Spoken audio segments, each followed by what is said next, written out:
तसेच मंचावर उपस्थित माननीय श्री जी पानबले सर, सहसचिव श्री शिवाजी शिक्षण प्रसारक मंडळ गडचिरोली यांना सुद्धा मी असं विनंती करतो की या प्रसंगी त्यांनी प्रमुख अतिथीचं स्थान स्वीकारावं. सोबतच मंचावर उपस्थित माननीय श्री डी एन चापले सर, ज्येष्ठ सदस्य श्री शिवाजी शिक्षण प्रसारक मंडळ गडचिरोली यांना सुद्धा मी नम्र विनंती करतो की या प्रसंगी त्यांनी प्रमुख अतिथींचं स्थान स्वीकारावं.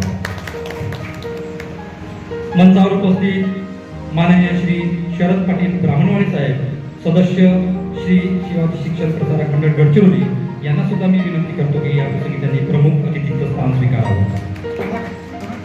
सोबतच आजच्या कार्यक्रमाची सत्कार मूर्ती माननीय Shri D R Patil sir यांना सुद्धा मी विनंती करतो त्यांनी सुविद्य पत्नी सौ मीनाताई सो यांच्यासोबत प्रमुख अतिथीचं स्थान स्वीकारावं. मंचावर उपस्थित माननीय श्री एस एल धोनाटकर सर, मुख्याध्यापक शिवाजी हायस्कूल तथा कनिष्ठ महाविद्यालय पोरला यांनी सुद्धा या प्रसंगी प्रमुख अतिथीचं स्थान स्वीकारावं अशी मी त्यांना विनंती करतो. मंचावर उपस्थित माननीय श्री सुभाष तोळासे सर, पर्यवेक्षक शिवाजी हायस्कूल पोरला यांनी सुद्धा या प्रसंगी प्रमुख अतिथीचं स्थान स्वीकारावं अशी मी विनंती करतो. सोबतच आमच्या विनंतीला मान देऊन माननीय श्री गायधने सर इथे उपस्थित झाले, सेवानिवृत्त शिक्षक यांनी सुद्धा प्रमुख अतिथीचं स्थान स्वीकारावं अशी मी त्यांना विनंती करतो. त्यानंतर माननीय श्री संकेतदादा पाटील, आपले चिरंजीव पाटील सरांचे थोरले चिरंजीव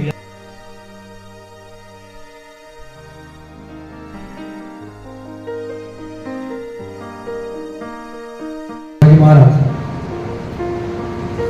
स्त्री शिक्षणाच्या पुरस्कर्त्या क्रांतिज्योती सावित्रीबाई फुले, श्री शिवाजी शिक्षण प्रसारक मंडळाचे संस्थापक अध्यक्ष आमचे दादाजी आदरणीय जेटी पाटील मशाखेत्री, ज्यांनी मला आणि आमच्या परिवाराला अगदी बालपणापासून संस्काराचे जे बाळकडून दिलं, अशा आमच्या ज्येष्ठ आधारवर स्वर्गीय शालिबाई रावबाजी मशाखेत्री,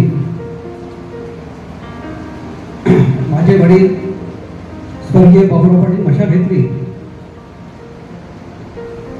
या शिवाजी शिक्षण प्रसारक मंडळाचे सर्व दिवंगत सदस्य, या सर्वांना मी साष्टांग दंडवत अर्पण करतो. आणि आज या माझ्या सत्काराच्या निमित्ताने मंचावर उपस्थित श्री शिवाजी शिक्षण प्रसारक मंडळाचे अध्यक्ष माझे ज्येष्ठ बंधू आदरणीय श्री अनिल पाटील मशाखेत्री, संस्थेचे सहसचिव आदरणीय गोविंदरावजी पानबले सर, ज्येष्ठ सदस्य श्री डी एन चापले सर, आणि मला मित्रतुल्य असलेले ज्येष्ठ सदस्य आदरणीय शरद पाटील ब्राह्मणवाडे, आज या सत्काराच्या कार्यक्रमासाठी उपस्थित सर्व शिक्षक शिक्षिका आणि शिक्षकेतर कर्मचारी. बघा, 1992 पासूनचा जो माझा प्रवास सुरू झाला 2026-31 मार्चला, मला आजच्या या घडीलाही असं वाटत नाही की मी सेवानिवृत्त झालेलो आहे. सरकारी नियतकालिकानुसार जे आहे ते तर होणं आहेच, पण शारीरिक आणि मानसिक दृष्ट्या आजही मला असं वाटत नाही की मी सेवानिवृत्त आहोत. या ठिकाणी ज्या वक्त्यांनी मनोगतामधून माझ्याबद्दलच्या ज्या भावना त्यांनी व्यक्त केल्या, त्या सर्वांचं मी आभार मानतो. अगदी बरोबर आहे की मी जेव्हा चामोर्शीवरून चामोर्शीवरून पोरलेला जेव्हा बदलून आलो, त्यावेळी माझ्या हातामध्ये फक्त 4-5 महिन्याचा कालावधी होता आणि मलाही माझ्यासमोर ती अडचण होती की 4-5 महिने जाऊन तिथे काय करायला मिळणार. पण प्रत्यक्ष इथे आल्यानंतर आपल्या सगळ्यांच्या सहकार्यांनी फार सुंदर स्टाफ आहे इथला चामोर्शी, आणि मला असं वाटतं की बऱ्याचशा गोष्टी आपल्यावरच असतात. जो कॅप्टन असतो त्याच्यावर बऱ्याचशा गोष्टी अवलंबून असतात असं मला वाटतं. त्यांच्याकडे जर एक निरीक्षण अवलंबनाची दृष्टी असली की कोणाला कोणतं काम द्यायचं, कोणामध्ये नेमकं काय आहे. राजस्थानांना म्हणालो मी, तुमच्याकडे भरपूर आहे त्यांना पण मी बरेचदा समोर केलेला आहे, समोर आता समोर या, आणि ते आले पुढे. त्यांच्याकडे त्यांची क्षमता भरपूर आहे, चांगलं अतिशय सुंदर बोलतात ते. विद्यार्थ्यांना कसं कन्व्हिन्स करायचं ही हातोटी त्यांच्याकडे आहे, मला जाणवलं, आणि म्हणून मी त्यांना पण पुढे केलं. 11वीच्या विद्यार्थ्यांच्या घरी जेव्हा काही विद्यार्थी येत नव्हते कॉलेजला, मोजकेच विद्यार्थी होते, तर राजस सर आणि आपल्या गेडा मॅडम हे दोघांनीही मिळून एक फार सुंदर उपक्रम राबवला आणि 11वीच्या सर्व विद्यार्थ्यांच्या घरी जाऊन भेटी घेतल्या त्यांनी. पालकांना फार आनंद झाला की आपल्यापर्यंत शिक्षक लोक आले. त्यांनी मला विचारलं, सर जायचं का? मी नक्कीच जा, त्यांच्या घरी जा.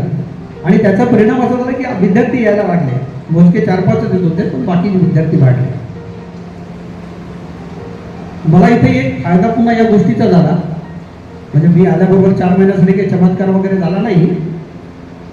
1992 ते 96-97 पर्यंत मी जो कोरलेला या ठिकाणी कार्यरत होतो, त्यावेळेचे जे माझे विद्यार्थी होते त्यावेळी शिकवलेले, वसेला होते, नवरगावला, आनंदगरला, कोरल्याला, त्या विद्यार्थ्यांना जेव्हा माहीत झालं की इथे पाटील सर पुन्हा आलेले आहेत, तर ते मोठ्या हिरिरीने मला भेटायला माझ्या केबिनमध्ये येत असत.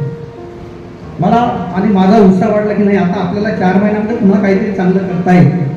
मग मी त्यांना त्यांच्यावर काही जबाबदारी द्या, त्यांना सांगितलं की असं असं आहे बा, हे आपल्याला करायचं आहे. त्यांनी पण मला सहकार्य केलं, ते माझ्या टचमध्ये होते. आणि विशेष म्हणजे इथले पोलीस पाटील पण माझे विद्यार्थी निघाले. पालक संघाचे जे उपाध्यक्ष होते अंबादे, ते पण विद्यार्थी. म्हणजे जे जे लोक ज्यांचं ज्यांचं काम होतं ते सगळे विद्यार्थीच भेटले.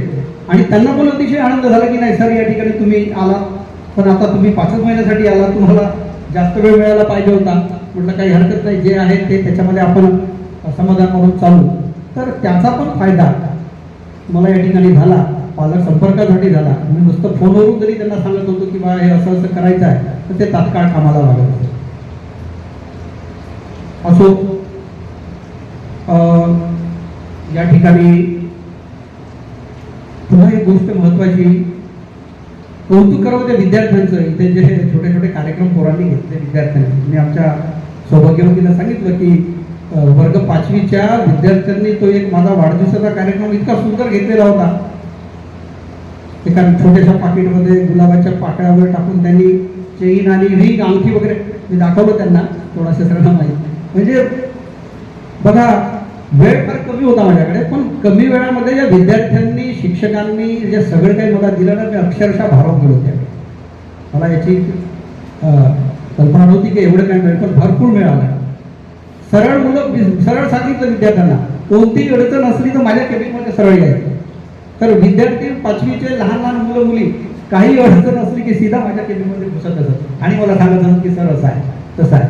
माझ्या होतात जमा होत. म्हणजे एक कसं आहे, जोपर्यंत आपण पुढच्यांना मोकळ करत नाही, आपण त्यांच्यावर विश्वास दाखवत नाही. आणि दुसरी गोष्ट, मला जेव्हा प्रमोशन मिळालं, सहाय्यक शिक्षक, उपमुख्याध्यापक ते मुख्याध्यापक, हा जो माझा प्रवास झाला, याच्यामध्ये प्रमोशन झाल्यानंतरही मला असं कधी वाटलं नाही की मी मुख्याध्यापक आहे तर काही मला काही कधी विशेष काहीतरी मिळालेलं आहे, खुर्ची मिळालेली आहे. हा माझ्या मनामध्ये विषय कधीच नव्हता, आताही नाही का. अजूनही मला म्हणतात की माझी प्राचार्य म्हणून पाट्याला, मी पाट्यावर विश्वास ठेवणारा व्यक्ती नाही. म्हणजे अजूनही म्हणजे त्याला काय म्हणतो, जिवंत प्रॅक्टिकल लाईफ जगणारा माणूस आहे वास्तविकतेमध्ये. आणि आपल्याला सगळ्यांना माहित आहे की आपला संबंध हा जिवंत फाईलशी येतो, नाही का. IAS अधिकाऱ्याच्या टेबलवर फाईलचा ढिगारा असतो, त्या सगळ्या डेड फाईल्स असतात, है ना, कागदी फाईल्स असतात. पण आपला संबंध कोणाशी येतो? आपला संबंध हा जिवंत फाईल्सशी येतो. जिवंत लाईव्ह फाईल्स म्हणजे कोण? आपले विद्यार्थी. असो, आता ह्या एवढ्या माझ्या 33 वर्ष 8 महिन्याच्या कालावधीमध्ये मला जी सेवा करण्याची संधी आदरणीय श्री शिवाजी शिक्षण प्रसारक मंडळाने मला उपलब्ध करून दिली, त्याच्यामध्ये सगळ्यात मोठं श्रेय आमच्या दादाजींचं आहे. ज्या वर्षी जाहिराती निघाल्या होत्या त्यावेळी त्यांचं सगळ्यात पहिलं एकच म्हणणं होतं की आपल्या पोरांनी आपल्या संस्थेमध्येच नोकरी करायची. त्यावेळी माझा एक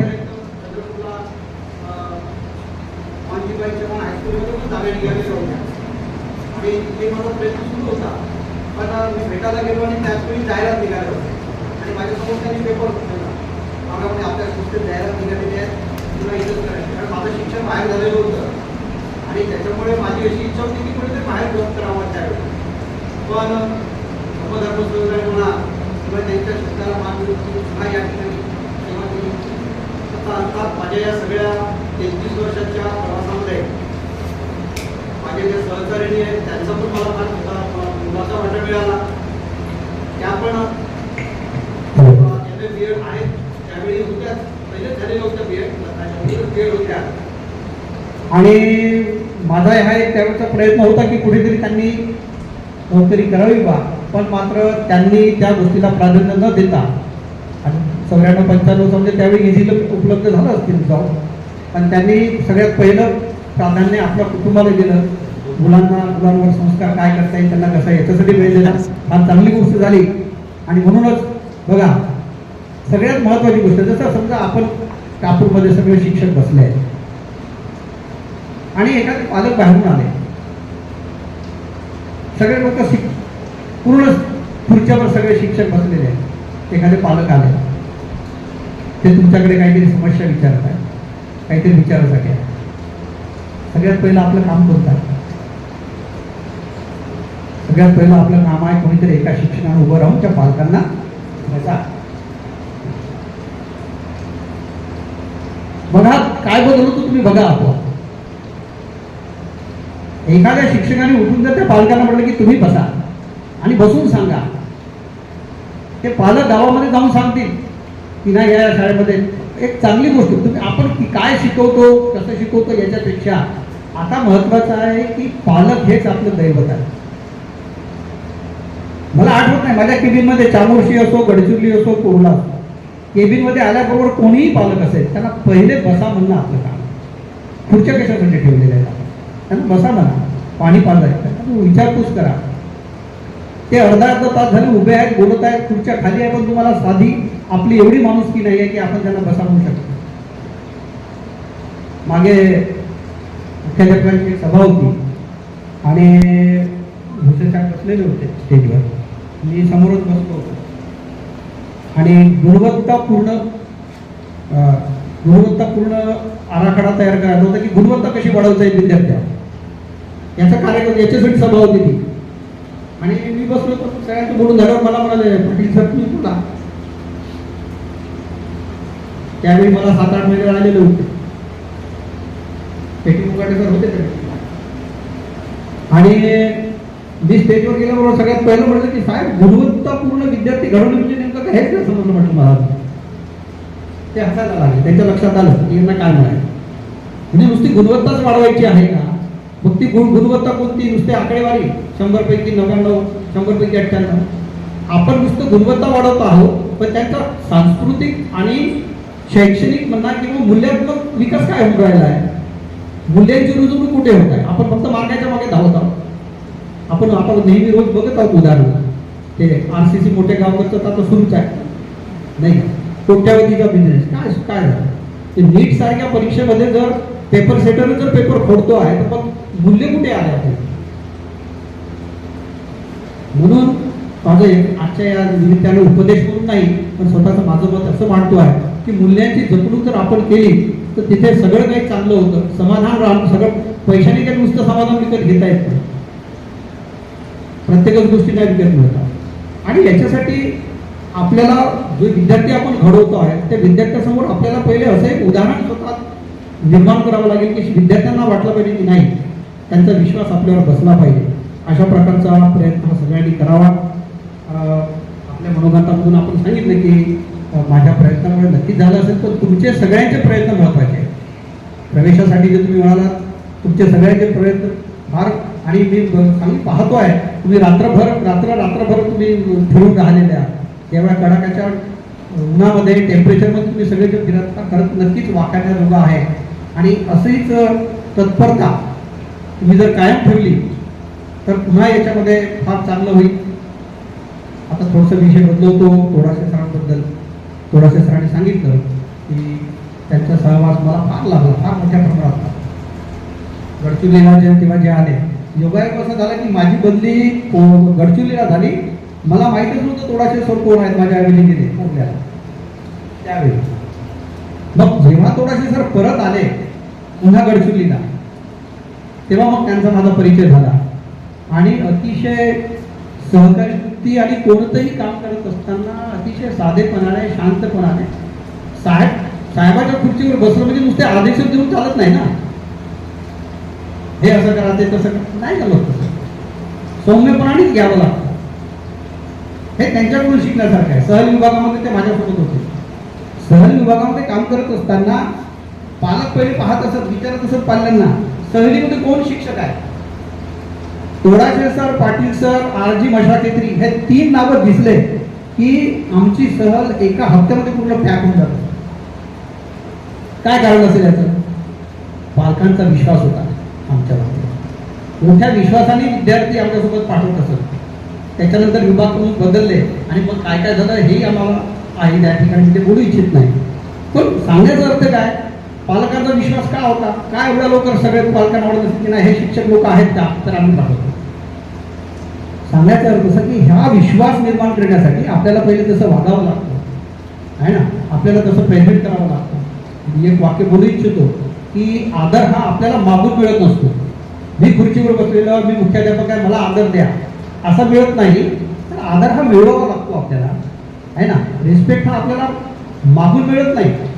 तो मिळवण्यासाठी आपल्याला काही चांगल्या गोष्टी कराव्या लागतात, काही उदाहरणं आपल्याला त्यांच्यासमोर ठेवावे लागतात आणि याच्यानंतर मग नक्कीच आपल्याला त्याचं जे फलित आहे ते प्राप्त होतं.